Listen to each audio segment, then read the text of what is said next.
What is the best time of year to retire? Is it December 31st? Excellent question.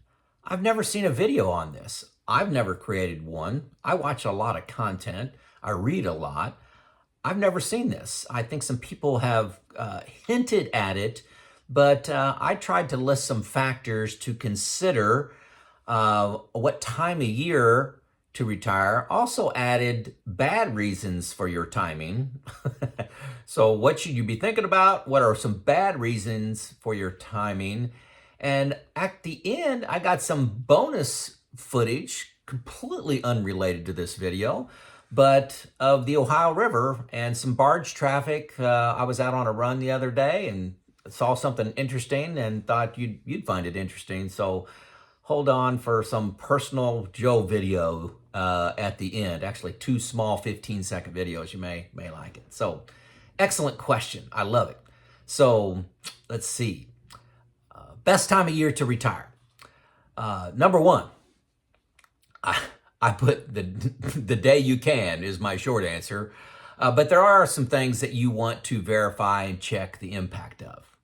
Now, I don't have these numbers. I just got bullets, so I'm not going to try to mess up my numbers here. Timing of a bonus. This is a big one for a lot of people. Be careful that you're not doing the carrot on a stick game. My company gave a bonus. You had to be working on December 31st to get the annual bonus. And then there was another bonus that came in July. You had to be working on June 30th to get that bonus. So you were always 6 months away from a bonus. So, oh my gosh, I just got to work 6 more months. And I hear this a lot when I talk to people and in the comments that they're caught in this. They ended up getting tricked into one more year. They don't realize it happened, and it's just chasing that last bonus. The next one I captured is your medical insurance. What are you going to do about medical insurance? If you're going with the Affordable Care Act, there's a subsidy based on your income. So if you work 6 months of the year, you may not get a bonus. You may not get a subsidy, where if you retired at the end of a year and had a whole year of minimal income, you may get more of a subsidy. So think through and there's calculators for this on your Affordable Care Act if that is your medical plan. Also, you may look at your Medicare subsidy premiums, IRMA. You may have heard of that. The subsidies are, not subsidies, the premiums that you pay on the supplements are income related, and they look back 2 years. So when you're in the United States, they look at you're at 65, they look back 2 years, constantly look back 2 years. So that may be a consideration for you, not for most, but I'd at least want to know what it is. The next one I had is think through the tax impact of any timing. For example, if you retire on December 31st, the next year your income starts off at zero, maybe an excellent year to do Roth conversions. You get the standard deduction, pay no tax on that. So think through that. Maybe also an opportunity to do some capital gains.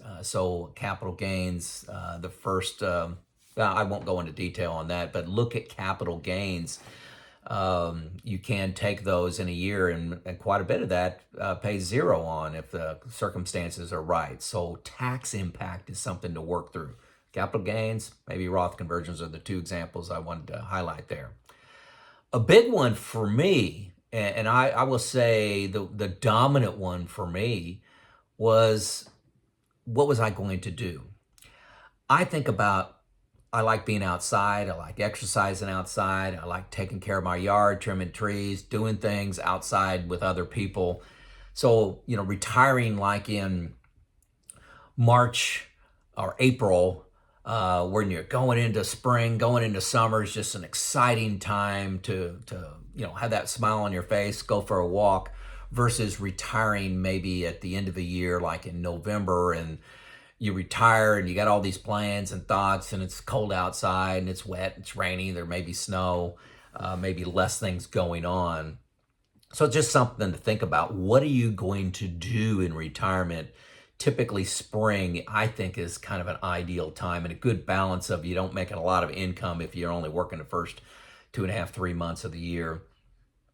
And I was a long way. I retired at 54. I was a long way from even thinking about my Medicare supplement premiums, IRMA.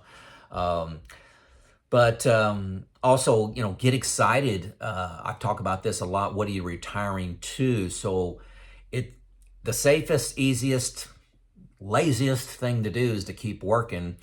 And you want to avoid the one more year. So get excited about something that you're retiring to. Maybe it's a trip. Maybe it's an activity. Maybe it's a health goal. I want to, lose 25 pounds this year. Something that makes you jump. Going from working to retirement is a big jump, okay? And there's a lot of concerns and a lot of things that could go wrong, especially in your mind. I'm going to make another video on what I thought was going to go wrong or thought was going to be challenging and what was my reality now being retired 5 years.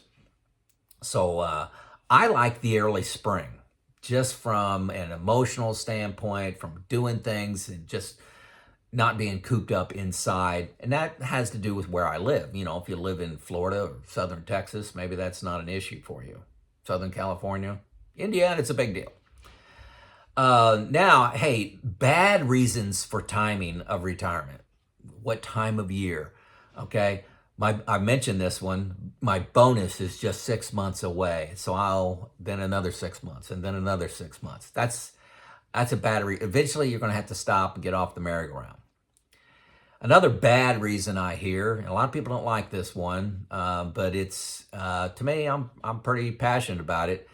I hear it a lot. I'm going to wait till I complete a project. Do projects ever end on time at your business? Are there any problems that extend past the target date? Say it's supposed to be done April 1. Are there startup issues, problems that they need you for that April 1 retirement date turns into June 1, turns into August 1, turns into November 1? Then you might as well hang around for your end of the year bonus, right? Never in my experience would that ever happen. Question, and this is a real sharp, pointed question for you. If the company could find another way to do your project without you, would they give you to the end of the project, or would they just lay you off? I promise you, if the company figured out how to do your job without you, they wouldn't be thinking about your finances and best time of year for you to retire. They'd say, see you later. Dedication can't be a one-way street, okay? So sometimes it's in life you have to think about what's best for you. Not very often, but retirement is one of them. Another thing, bad reasons for your time is, hey, Joe, just 3 more months. We can't get along without you. This is a massive play to your ego. And your ego a lot of times bites on this one. I know you want to go April 1, but yeah, how about, July 1? July 1 makes all the difference in the world. It's not going to make any difference. Once you leave and the easy button for them is to have you stay. Once you leave and make the decision you're leaving, watch how fast they figure out how to do things without you. I've told my story before on this. I had a lot of things going on when I retired, a lot of projects that I was working. I passed them on to the person that replaced me, but it was pretty complex and there was a lot of things working, and I was really the driver of a lot of these strategic changes. 0 phone calls, 0 emails, 5 years. I'm still waiting for the first phone call. I'm not special. You are the easy option. Just 3 months, that's going to turn into 4, that's going to turn into 6, and then you're going to get, might as well work to the end of the year. Hey, gosh, I got 33 years with the company. Might as well wait till get an even, or not. I want to get to 35 or get to 40. I hear that all the time. Those are bad reasons in my mind. Joe, how about going part-time? That may be a good option for you, but make sure it's what you want to do. If you've decided you want to retire and you've got an epic journey that you're getting ready to start, does working part-time fit into that? I don't know. I don't know.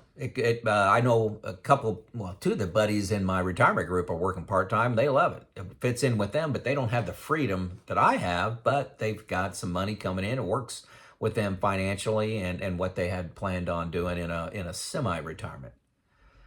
Let's see. Hey, I was offered 2 days a week.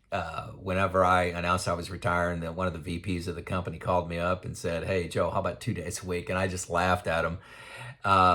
Really, because I called him out because I knew it wouldn't be 2 days a week. It'd be 2 days a week on paper, except for next week, which is 3 days. And then the week after that is 4 days. And then we really need you involved in this one 5 days. And we really need you to complete this project. And then I'm working full time. I told him that and he laughed and he goes, "You're right." Okay, I got 4 truths for you. 4 truths, okay?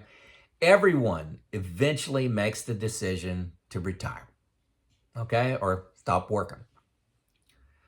Business will go on. It's your turn. This is your turn. Everyone makes that decision. You're going to make it eventually. 2, society measures success by stuff and dollars.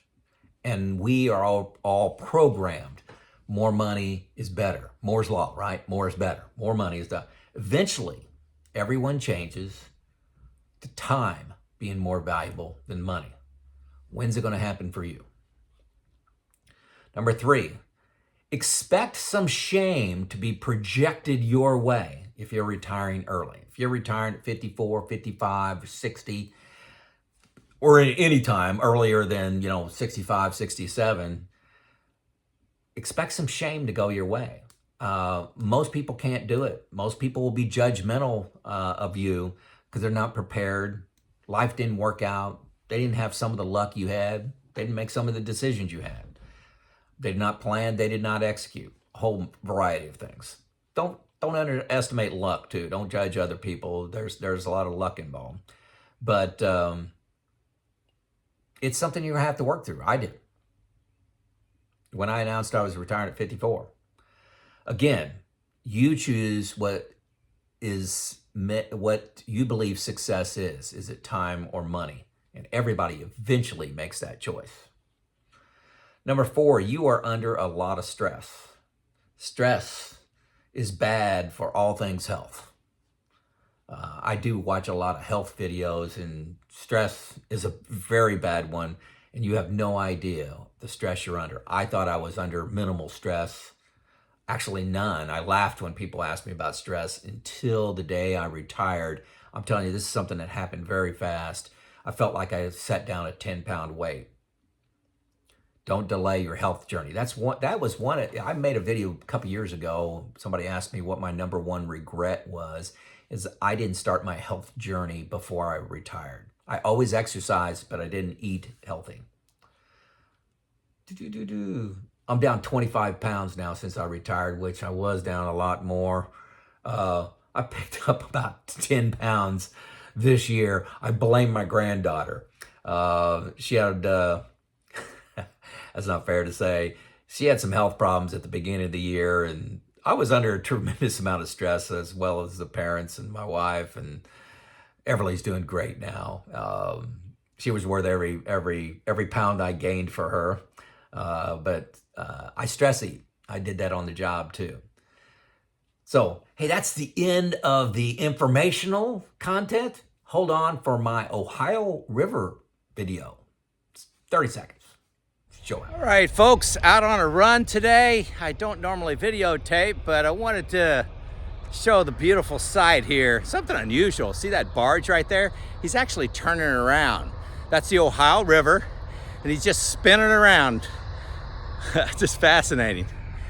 So this is our old dam park. You can see there's an old 18th century house back there, I think it is. And then there's our amphitheater over there. And then there's the old lock and dam. It's no longer a lock and dam. We have a new dam built in 1974. This one's 1928. It's about a mile upstream. There's our barge traffic. I think he's bringing alumina up to the plant I retired from. So there you go. That's a view from this park. And there's my dreaded stairs. I run 20 of these stairs, 20 sets of them, every third day. So there you go. Let's Joe out. Several of you have commented you've never seen a barge on a river. There's one going around the corner, the very far corner down there. Probably can't see it. Then there's a close one here. That's 1, 2. Here's one right here, number 3. Right here on the Ohio River. I'm going down a street called Water Street. It goes right along the water here in my cute little hallmark town. That's the Ohio River, and there's a few barges on the river.